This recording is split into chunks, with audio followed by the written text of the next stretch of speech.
राष्ट्रीय लोक मोर्चा के सुप्रीमो उपेंद्र कुशवाहा जी हमारे साथ हैं। इंडिया गठबंधन के मजबूत सहयोगी, जिनको बिहार में 40 सीटों में से एक सीट काराकाट मिली है और बिहार विधान परिषद में एक सीट, शायद वहां कोई मंत्री भी बन जाए। उपेंद्र कुशवाहा जी, जिस दिन सीटों का बंटवारा हुआ, ऐलान हो रहा था, आप नहीं पहुंचे। ये कहा गया कि उपेंद्र जी नाराज चल रहे हैं। नहीं, देखिए, नाराजगी जैसा कुछ भी नहीं था। जिस तरह से चीज़ें दिखाई जा रही थी, हम दिल्ली से भी बाहर कहीं थे, आने में विलम्ब हो गया, जिस कारण से हम नहीं पहुंच पाए, इसलिए नाराज थे, ऐसा कुछ भी नहीं था।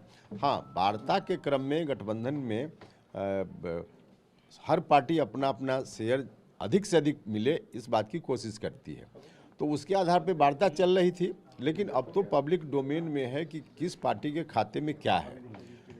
जो भी हुआ है, वार्ता के क्रम में जो कुछ भी प्रक्रिया हो अलग विषय है, लेकिन डिसीजन के बाद यह पूरे तौर पे सब लोगों को मानना चाहिए, और यही नियम कायदा भी है कि डिसीजन सभी पार्टियों का अब सामूहिक डिसीजन है। तो यह डिसीजन सामूहिक डिसीजन है, हमारा भी डिसीजन, बीजेपी का, जेडीयू का या बाकी और जो पार्टी है, सबका सामूहिक डिसीजन है। अब इस डिसीजन को लेकर के जनता के बीच में जाना है और 40 में 40 एनडीए के खाते में कैसे हम लोग जीत कर दें, इस बात के लिए जो संकल्प पहले से है उसको पूरा करना। एक सीट जो मिली है काराकाट, वहां से आप चुनाव लड़ते रहे हैं, तो जाहिर सी बात है इस बार भी आप ही उम्मीदवार होंगे अपनी पार्टी के। अब देखिए, सारे सवालों का जवाब जो भविष्य में भी सवाल किया जा सकता है, उसका जवाब अभी क्यों चाहते हैं आप? अच्छा, नीतीश कुमार को लेकर कोई असहजता की स्थिति, क्योंकि नीतीश कुमार यहाँ आए हैं, उसके पहले से आप एनडीए में थे, तो अब चुनाव लड़ने में कोई असहजता की स्थिति रहेगी क्या? भैया, नीतीश जी के साथ हम उपेंद्र कुशवाहा अगर असहज हो जाएगा तो दुनिया का कोई व्यक्ति सहज नहीं हो सकता है। व्यक्तिगत रूप से हम लोगों का संबंध इतना पुराना है।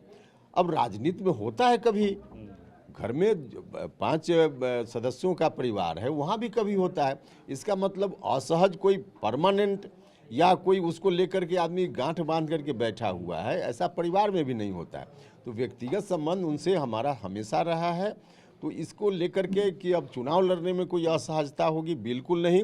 उनको आने से हम तो जब आने की बात थी उसके पहले भी हम बार बार कह रहे थे कि नीतीश जी आ जाइए, तो हमने खुद ही कहा नीतीश जी आ गए हैं तो चुनाव हम सब लोग मिलजुल कर लड़ेंगे, इसमें असहजता जैसी कौन सी बात हो गई। अच्छा, कुछ इशूज थे उपेंद्र कुशवाहा जी के, कुछ चिराग पासवान के, तो चिराग पासवान और आप मान भी गए, या फिर नाराजगी न भी कहें तो अब चीज़ें खत्म हो गई।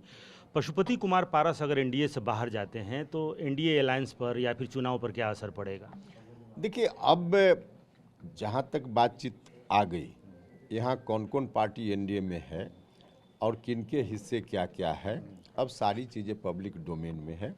इसके आधार पे चुनाव में जाना है। बाकी किसी एक व्यक्ति को लेकर अब कोई टीका टिप्पणी की जाए, इसकी आवश्यकता नहीं।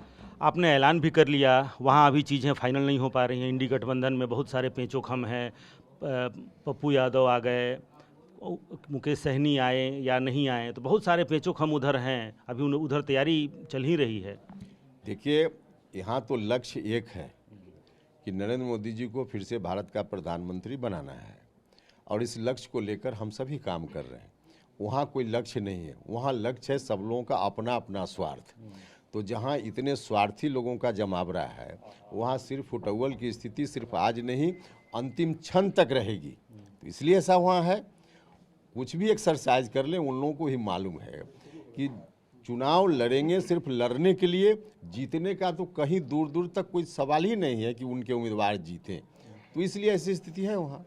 बहुत बहुत धन्यवाद। तो उपेंद्र कुशवाहा और इनका दावा है कि इंडी गठबंधन में कुछ भी तय नहीं है, तो वहाँ स्वार्थ था और यहाँ नियत है, और नियत ये कि सभी 40 सीटों पर चुनाव जीतना है और प्रधानमंत्री फिर से नरेंद्र मोदी को बनाना है। कैमरामैन कुणाल के साथ रुपेश कुमार,